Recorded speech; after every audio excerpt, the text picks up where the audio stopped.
Good to see you all. We're about to get rolling in just a moment. We're good to go now. Well, listen, I think we can all agree that it is hard to pay attention in school when your teacher is talking with you when you're hungry, right? It is hard to listen to adults in authority and control your emotions when you're hungry. And it's hard to even take a step back and get perspective about your life and think about what your trajectory and your journey is when you're hungry. My name is Joshua Dubois. I'm the CEO of Gauge, a cultural insights software company and values partnerships, one of the country's top social impact firms. Before that work, I led community and faith-based partnerships for President Obama in the White House. And I am so honored to be with you all today to moderate a conversation on food insecurity and how we can increase access to healthy food and beverages in our communities. It may be a little bit under the radar, but food insecurity is really one of the biggest challenges we face as a country. According to the USDA, more than 34 million people, including 9 million kids, are food insecure. And the pandemic really just skyrocketed, exacerbated this problem. Food insecurity among all households doubled just between February 2020 and May 2020. It doubled in that period. Even worse, food insecurity among households with children tripled in that same period. And of course, as with so many challenges, this is more acute in minority households. Among all households, it's about 8% of households are food insecure, but among African American households, that number is 19%, and Hispanic Latino households, 15.6%. So access to healthy foods and beverages has really become an intractable problem, but there are some folks who are implementing and working on solutions, and we're so delighted to have them here with us today. Please join me in welcoming our panel, who can come on the stage now. First, we have Mayor Shawn Patterson Howard, the 28th mayor of the city of Mount Vernon, New York, serving the people of the historic Westchester community as the first woman in that capacity since her inauguration in 2020. Mayor, welcome. With over 3 decades in public service as a leader in the fight against HIV/AIDS, a social worker, a nonprofit executive director, Mayor Patterson Howard employs her straightforward and pragmatic style, just getting things done for the people of New York's 8th most dense city. We also have Franklin Davis with us today. Franklin is the Vice President of Federal Government Relations for the American Beverage Association, which represents America's non-alcoholic beverage industry. In this role, he helps to lead the industry's federal legislative agenda and drive advocacy efforts before Congress and the Biden administration. And he works on a range of issues that we're going to be talking about today, including reducing the beverage industry's plastic footprint, providing families with more choices, and supporting efforts to reduce sugar in American diets. We're also delighted to have with us Jennifer Hatcher, the Chief Public Policy Officer for the Food Industry Association, FMI. In her role, Jennifer oversees FMI's federal, state, and regulatory efforts on public policy, legislative and political issues impacting the food industry, and more. She has supported the expansion and growing complexity of this association in over 2 decades now in bringing together retail and wholesale and manufacturing operations all across the supply chain. And finally, Ty Jones-Cox, the Vice President of Food Assistance at the Center on Budget and Policy Priorities. Ty oversees a policy team focused on these issues, on reducing hunger, inequality, and food insecurity, specifically by improving access to SNAP, WIC, and the school meals program. Welcome, you all. So delighted to be with you this morning. Let's get into this critically important topic. First, food insecurity and nutrition access is something that's increasingly affecting more Americans, especially as we emerge from the pandemic. How are you, your organization, your city being a part of the solution? And Mayor, we'll start with you. Thank you, and good morning, everyone. So in the city of Mount Vernon, we take an air, land, and sea approach to food insecurity. We have been creating more community gardens, and we're looking at investing more into urban farming. One of the other things that we do is we partner with it's not the food bank, it's now Feeding Westchester. And so we are the largest distributor of food in the city of Mount Vernon. And then we partner with about another 20 food banks and soup kitchens, and we provide them funding so that they could do the same, because we want to make sure that food is accessible to everyone. And then one of the things that we're also doing is we've used some of our ARPA money with our food bank to upgrade the food that we're able to give to our residents who are food insecure. So we are handing out diabetes bags, right? And so they have less sugar content, and hypertension bags with less salt content, because oftentimes when we're giving out food in mass, it's feeding people, Yeah. but it's not always the most healthy food. And so we're trying to be respectful of the fact that in communities of color, we have a relationship with sugar and pressure. We've given them terms of endearment like they're a rite of passage and a family member. And so, you know, we're doing that.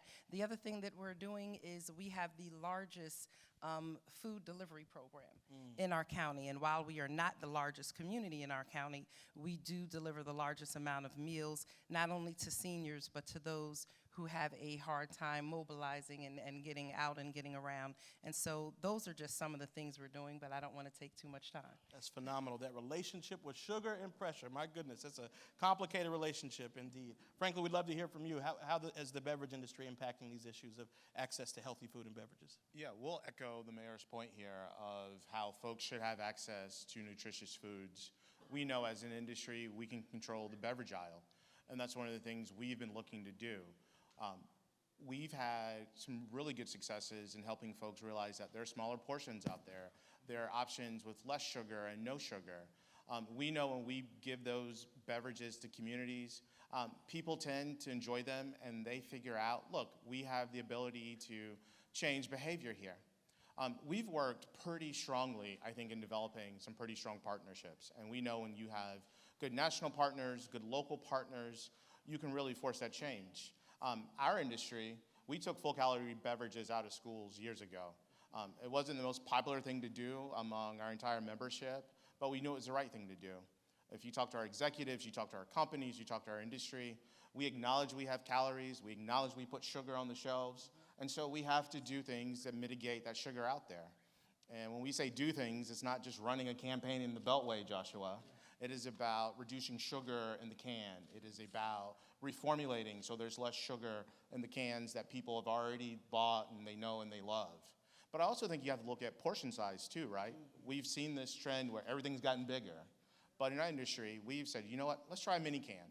You might not want 12 ounces or 16, but if you have a treat, you find that mini can. If you've not seen one, we've got some out there in the hallway. Because we know when we give people options, they tend to take a different option. I also think you have to talk about calorie disclosure too. People are smart. I know sometimes people don't think that about their neighbors and their friends, but when you give folks the right information, they tend to make better choices. If you look at one of our cans, you see right there out front what the calorie content is. You don't have to flip it over, say, all right, this is 2 servings, I gotta multiply this by 3, divide the 1. No, it is 110 calories, 75 calories, and we know when people see that, they tend to make the best decisions for themselves and their families. And I think finally, you have to discuss access, right? You can reformulate, you can disclose calories, but if you can't get the products into the communities where they're most needed, you're not really doing the work. And so that's why we partner with folks like Jennifer at FMI. We've partnered with really good local community partners to really move the needle on this, because we know when you have those hyper-local leaders like the mayor here who are out there doing the hard work, you can move the needle on this issue. That's wonderful. Jennifer, how about you in FMI? Franklin started us off, and I would just echo what the mayor said too, is a lot of this, I mean, we want access to safe, affordable, and nutrient-dense food for every community in this country. And it takes creativity sometimes. You know, several years back when you were over in the Obama White House, we were really focused on building new stores. And sometimes that works, and sometimes that's not the best option. So I really like all the creativity and working with individual mayors to find the projects that will work in those individual communities. Mayor, you mentioned 5 different ones that are really top of mind for us. It's, you know, joining with the community gardens, looking at backpack programs, looking at delivery options. I know Baltimore City just announced a project with Giant Foods yesterday. I know Target's been working on one in Minneapolis. where we've got other things going other than just having folks come to the stores. But one other thing that I wanted to highlight, and maybe Ty will highlight it as well, that I'm excited about, is the summer EBT feeding program. That's something we've been working on for a long time. We piloted it in Texas, and it just gives another option to parents that they learned about during COVID, of not having to send children to a congregate feeding site to get food in the summer, to have an option to have the food that the parents, for parents to pick out the food they want their children to be eating during the summer, and to have a convenient way to get that. So we've got to get all the delivery pieces and components working in conjunction with that program to really have a successful story there. Hugely important. Ty, what's at the top of your agenda now? I know it's a busy time with the Farm Bill coming up. So, It is. Is my mic on? It's on. Oh, there you You go. all hear me? Perfect. All Yep, right, we got there you. we go. So I work for a policy organization in Washington, D.C., and we have a food assistance team. So really our focus is the federal nutrition program. So that's SNAP, most people still call it food stamps, the school meals program, and also WIC.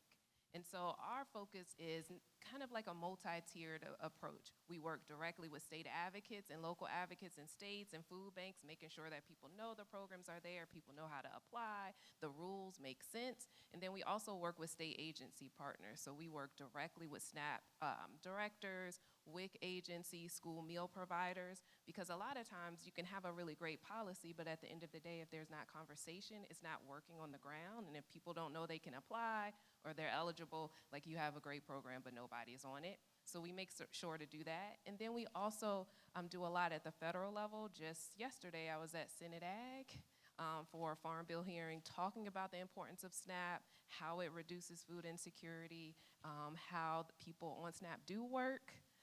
People shouldn't have to make sure they work in order to get food. We're talking about basic needs. So we really are focused on making sure people have food, right? And then they have the ability to purchase the food that they think is best for their families without any kind of outside control on what they need to purchase. They know what they need, and at the end of the day, people just need food. Yeah, please, actually. You mentioned the backpack program, and I don't know if everyone is familiar with the backpack program, but it really is an amazing program. And I know when I was the CEO for the Y, we did that there, and we continue to do it in the community. And that's on the weekends when the kids are not in school, right? Oftentimes they're not getting those 2 meals that they can get in school. And so with the backpack program on Friday, we would send them home with a backpack full of easy to prepare foods, because on Saturdays and Sundays, parents might be running errands, different things are happening. So we want to make sure that the children have meals throughout the weekend to take them through. And then with the pantries, one of the things that a lot of communities are also doing are doing choice pantries, so that you can go in, you're not just picking up a pantry bag, because that's such a waste of food. When you give the same peanut butter and this and that, people have 10 bags of rice and 15 bags of beans. And so when you have choice pantries, people can come into those pantries and they can pick and choose what they want and what they need, as opposed to a prepared bag being made for them. And so those are some really important options. And the last thing, we're looking at working with a company called Beam. And we're working with our County Department of Social Services, because you can go and apply and put all of your information into the database once, and then find out everything that you're eligible for. And the founder of Beam said, we don't want people to be forced to tell their poverty story over and over again. If you have to go to 10 different places and apply for supports and different benefits, no one wants to go to so many places and say, I don't have money, I need help. And so if we can create, centrally located databases that then will populate, and we can find out all of the things in our community that we're eligible for, that's really important, because it gives you a sense of dignity. We don't want to take people's dignity away when they're asking for help. That dignity matters so much in the details of how you close these last mile gaps between policy and actually giving people access to healthy food that they can cook and eat, and it ends up in the stomachs of children and their families. Mayor, I'd love to come back to you. You are on the front lines doing this work every day. How can the private sector support you, other federal or other public sector partners? How can other sectors outside of your city come alongside and support the work you're doing? I mean, donate, volunteer, help to distribute, and clearly policies. Policies are very important. We're working with our Chamber of Commerce. We're working with our Bodega Association.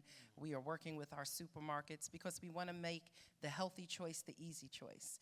And so when it comes to the smaller cans of soda, they cost more than the larger cans. They do, right? And so we have to look at that, because if I don't have that much money, it's easier for me to buy a standard 6-pack than it is for me to buy kind of a smaller 8-pack, because the price point is a little bit different. But one of the things that we're also doing with our restaurants is we're giving them grades.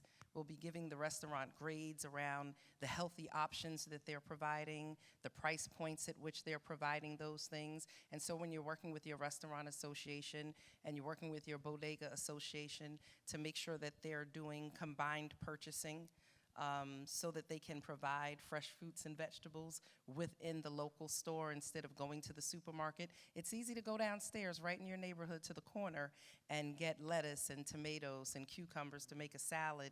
And if you have to get on the bus and travel to the supermarket, you're not going to do that. And so how are we working with public-private partnerships to make the healthy choice the easy choice? Bring in your fraternities, your sororities, your neighborhood associations. People are looking for social action and social justice projects to do.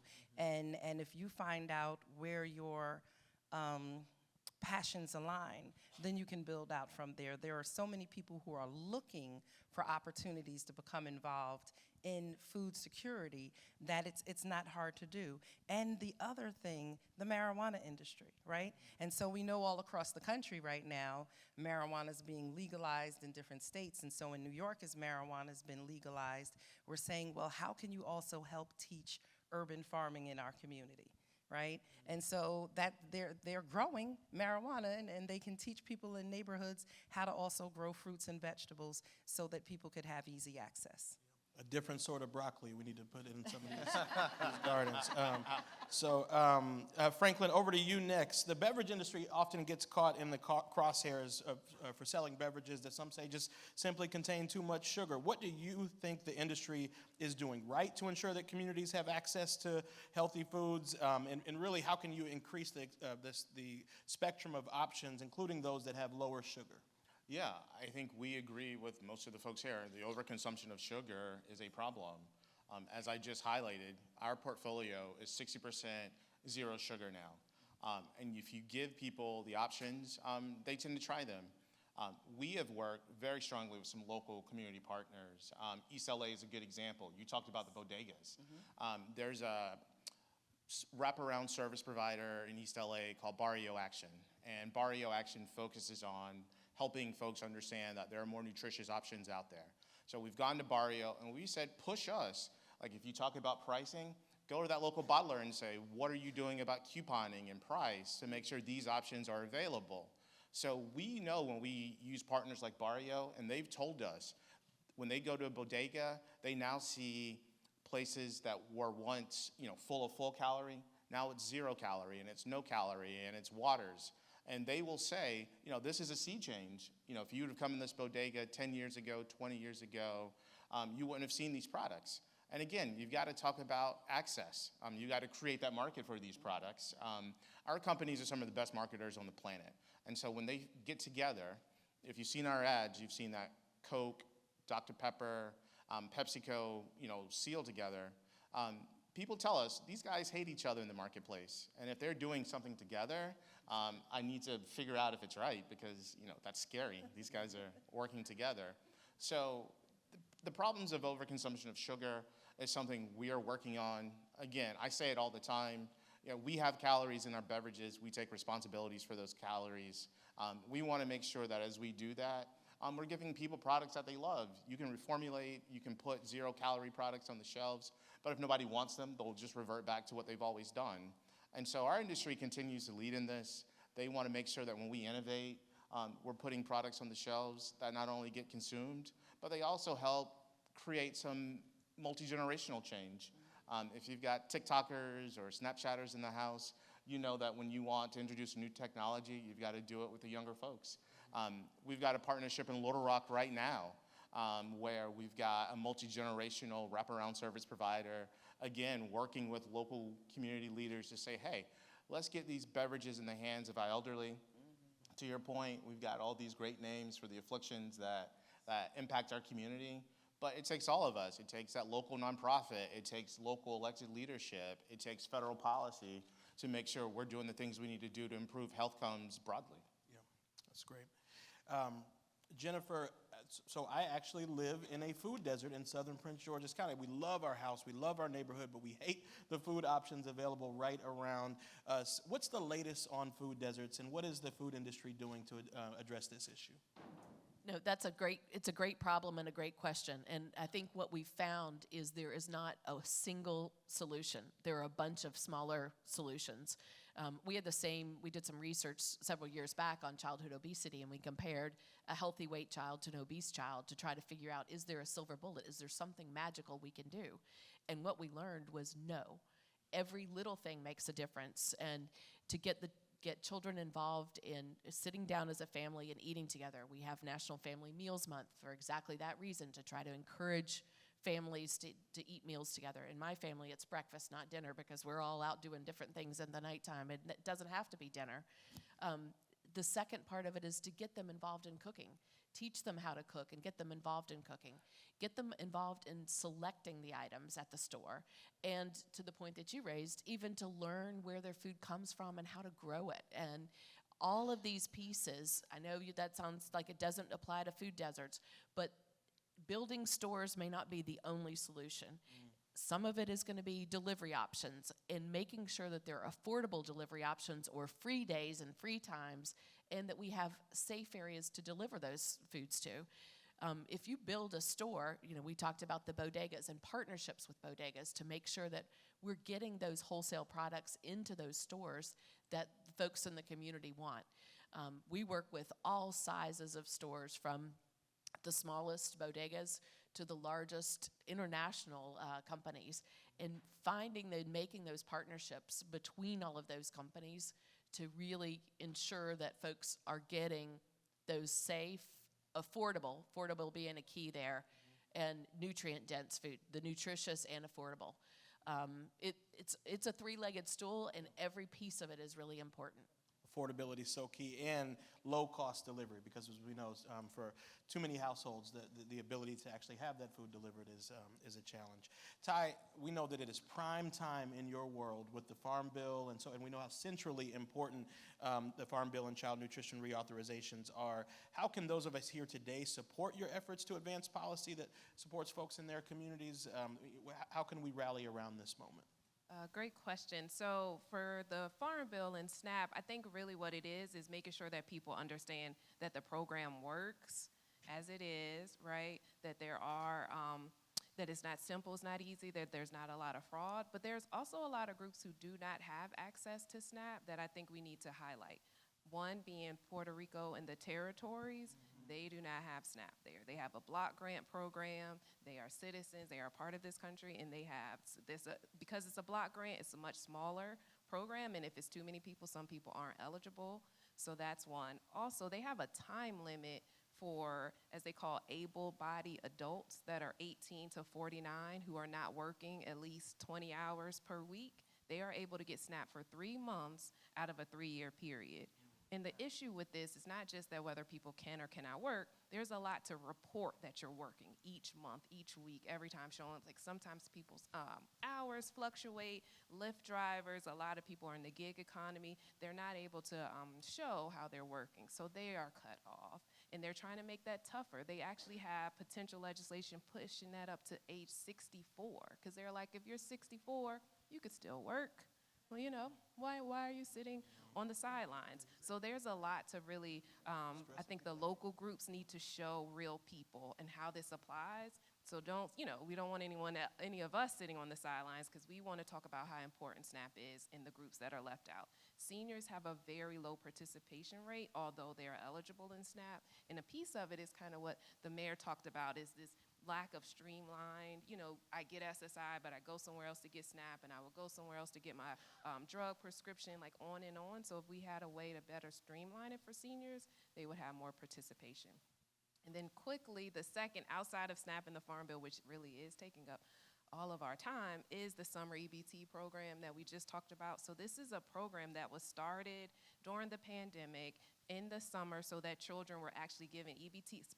Kids who were eligible for the free and reduced price school meals during the school year, they were given an EBT card in the summer to go ahead and continue to purchase food. Because what we've seen in research for decades is that childhood hunger really spikes in the summer.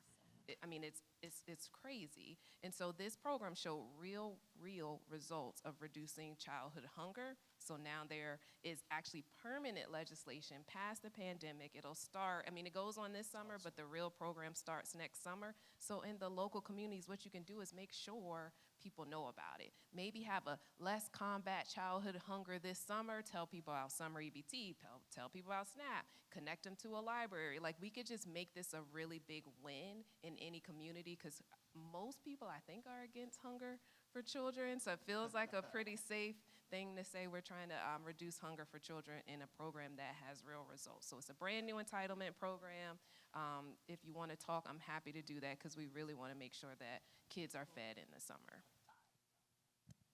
Yeah, go ahead, Mayor. Yeah. Ty, just earlier, we had a conversation about how AAMA and the CBC are going to be partnering, and we're going to have a whole summer of action, right? And so the summer EBT program should definitely be one of the things that we are including in this partnership, to get that information out and to push that information into communities, because not everyone knows. And as you said, during the summer, children are used to getting at least 2 meals a day in school. And when they're not in school, they're not getting those meals. And if there's financial struggles within a household, then they're just going to eat junk food. They're going to become unhealthy. They're not going to be focused. And we already know that there's summer learning loss, and so they're going to come back to school unhealthy and not ready, to really resume school activities at the end of their summer break. And so this is a critical program that I think we have to make sure is part of this summer of action with AAMA and the CBC. So central. It may seem like a stretch, but I'm even seeing connections here to issues like crime and gun violence as well. Again, when you're not filling your body with the right things, if you can't find a place of health and peace for yourself, that spills out to those around you. I'd love to see if there's any questions from the audience or other models that you'd like to lift up as effective in your community, or questions for the panel. Any questions at all? I know it's not a shy group. Yes, please, if you could tell us your name and ask your question.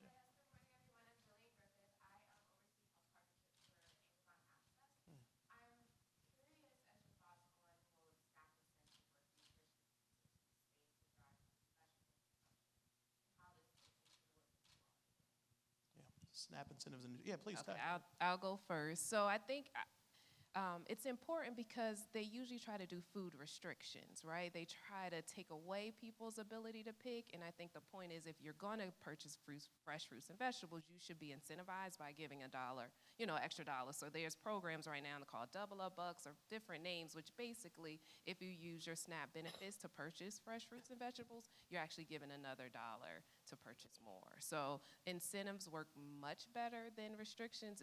That's not the way to get people to eat more healthy, is by saying what they can purchase. So, yeah. Jennifer? I would just say amen to what I said. We're very involved in a number of different incentive partnerships and really trying to expand those. In the past, some of those were limited because we didn't want SNAP customers to be treated differently than other customers. Excuse me. But the goal is, let's increase the number of incentive partners. Yeah. Yes, please.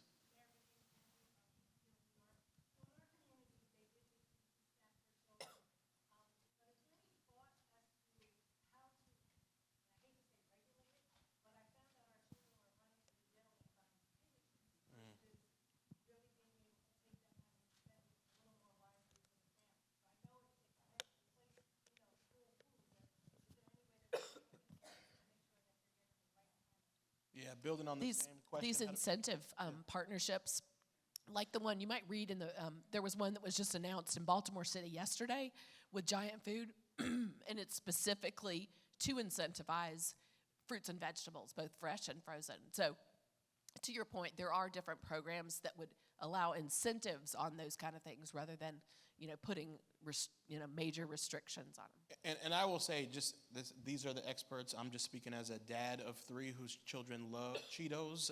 And the education matters. Crunchy, not puffy. Education, it matters, and not just sort of talking to them and lecturing them. We did this thing.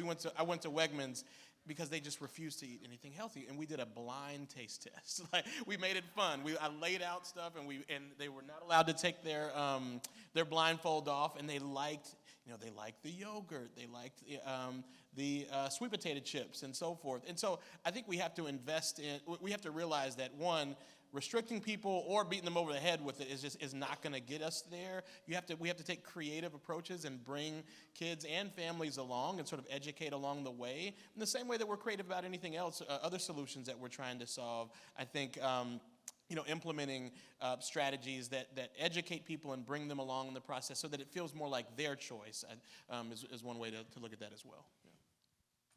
And just if you have healthy produce or produce distribution programs in your community, also make sure that you're giving out different type of culturally specific recipes, because people can take the food and they take it home and they're like, but I don't know what to do with this. And so we have to give them recipes. And one of the things that we're going to have to look at in going into the future, and this might sound a little different, but as they eliminate gas cooking across the country and everything becomes electric, and people's face going, right? Because I've never cooked on an electric stove. And so many of the things that we do and what we do, it's going to be changed. And so we're going to have to help people figure out how to even make that transition in a healthy way. Yeah, that's so important. And, encouraging folks in the middle of that transition, you don't have to necessarily go to the microwave. You can go to an air fryer or something else. I think, was there one more question here? Yeah, and these 3, and then we'll probably about time to wrap up. Sorry.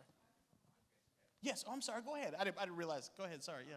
Just a really quick question, and I don't know how this ties in, but during COVID, there was an excessive amount of funding, food stamps that were being given out. And it seems that there's been a major drastic cut. And now folks actually need more food or more funding, and it was just a drastic cut. I don't know if you all have any insight or input to why did this happen? How are they taking assessments to making sure that folks still have? That was it. Oh, thank you. Yeah, sorry. So I can go real quick, and we have a very long paper on our website about it. But basically, there was a boost to SNAP benefits as a result of COVID. So under the Families First Act, they pushed everybody on SNAP up to the maximum benefit amount for their household size. It was supposed to only be for the pandemic. Obviously, it went on for 2 to 3 years. Actually, some states and a lot of states in the South had already ended theirs. So there are a lot that just ended in February, but there were states that had ended theirs a long time ago. It became very political. It became, we're giving people too much food, therefore they're not working. So it's actually a federal legislation, nothing anyone can do locally, and the point was just to get people through the pandemic. But we do agree that while that happened, food insecurity, lowered because you actually gave people a sufficient amount of benefits. But there are folks that are still, I think Yes. the cut was too drastic, not personally, but I'm Yes, just wondering, we are they going to look back into it? I guess that was my question, because there are a lot of folks who are being impacted. Well, and there are efforts to make cuts to SNAP even more drastic through the Farm Bill reauthorization, and so that just underscores the need to rally around and advocate on these issues. Yeah, I think you had a question here. Yes, please. Yeah. My name is Kyla Rice. I am the program coordinator of the City of Greenville under the leadership of Mayor Eric D. Simmons. I'm over the City of Greenville Food Court program, and it's a program where we send service members into our local schools, and they teach the children educational, nutritional, agricultural lessons. So, for instance, they may teach the children how to grow a tomato, because we have a very intense educational curriculum, so they don't necessarily have time to teach them those types of beneficial lessons that we all need to learn, frankly. My question is, so someone mentioned that during the summertime, child hunger really peaks. And with the City of Greenville Food Corps program, the service year does not end until July. So we are still active during those summer months. So I'm curious to know what are some strategies we could execute during the summertime that can help us address child hunger during those summer months. Strategies to address child hunger. First of all, that Food Corps program is a great program. I'm involved in the one here at the U.S. Arboretum in D.C., and if you haven't seen that program and have an extra day, go over there and check that out. But the partnerships that can be made with teachers in the classroom are really important, and we now have dietitians in 90% of our stores, so reinforcing that messages, all the way through the process, and when they get these additional foods that they have choices on in that summer feeding program, you're teaching them, the combination of how to cook them. I'm also involved in another organization. It's called Common Threads that teaches children cooking after school, and like as an extracurricular activity. Instead of sports, you can go to this cooking, and some of the creations are amazing. They have a bunch of the recipes on their website, and they use just 4 ingredients, so they really try to make it something that's simple, and I just applaud what you're doing and think it's really important to combine the Food Corps program with the EBT program to really make that connection. We have time for one last question. Yeah, please. Yes, I just want to say, Mayor. Or maybe 2.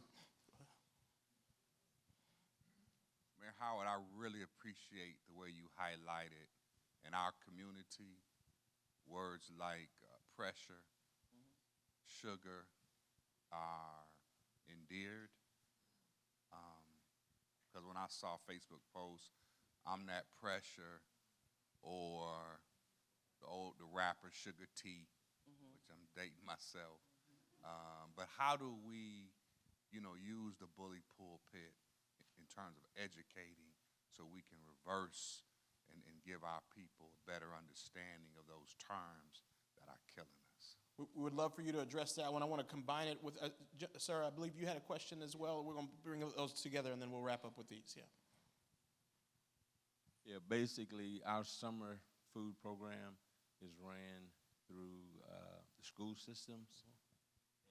And in some of our communities where it's less populated, so to speak, then they have different community centers that make those connections.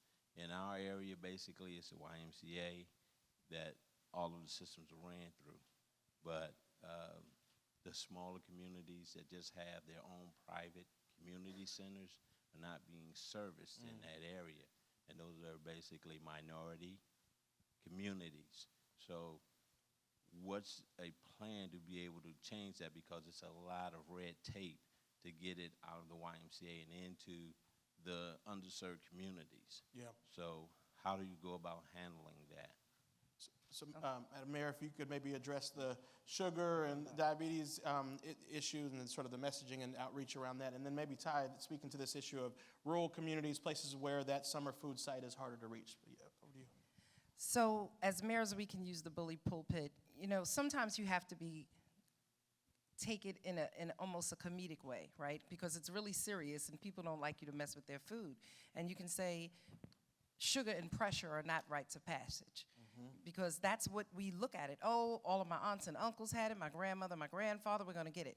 But when we go to cookouts, when we go to family events, who made the macaroni and cheese? How many cheeses does it have in it, right? And so we have to start having those conversations. Who made the potato salad? Oh no, they tried to doctor that up from the store.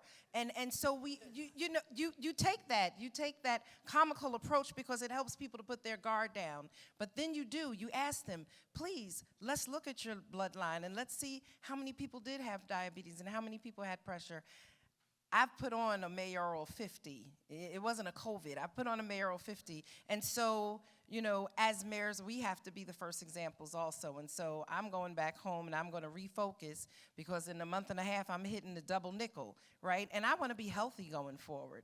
And so we have to have those conversations. Partner even with the churches because everything we do, especially in communities of color, is centered around food. And so when we're coming together, are we doing healthy food options? We have to have those conversations in our fraternities and sororities, in our NAACPs, our civic groups, in our churches, everywhere throughout the community. We have to talk about it because we are burying people. We're seeing amputations. We're seeing more and more dialysis centers popping up in our communities, and all of that is connected to our relationship with food. So it's not just poor people who don't have the ability to buy healthy foods. It's people who have wealth, but we socialize around food. And so we have to just talk about it over and over and over again and get as many partners as we can to reach into the segments that we can't. And I was a YMCA CEO, so I know how the YMCA kind of has this whole domination around those summer programs. Another partner to work with is with your churches, right? Find the churches, and we might have rural communities, but we always have a strong church somewhere, and they do have the ability to also apply for those programs and become those sites, your libraries also. But that's really your question. No, I mean, just building off of that, of course, or your food bank, the food pantry, the church. But that's the point of the summer EBT is it's kind of taking it out of that congregate site. It's giving that card to the family. So you want to talk to your schools and make sure they have all the kids who are eligible for free and reduced price school meals on it, because that's an easier way to get them into the summer EBT. It's if they're on SNAP, if they're on WIC, if they're on Medicaid, or they're eligible for free and reduced price meals. So it's talking to the schools, making sure all the kids are covered.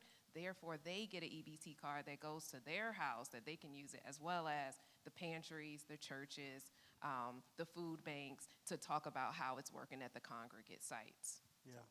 And back in the day, USDA actually had an initiative helping churches get involved in summer feeding. That may still be there, so it's something to look into. And on the bully pulpit piece, if you can testify and share your own story. If you have survived the transition from ground beef to ground turkey in your spaghetti, then tell somebody about that and say that it's exactly right. We got some hands up. It's okay. It will be okay to make that move. And so let's give our panel a round of applause. Wonderful conversation today.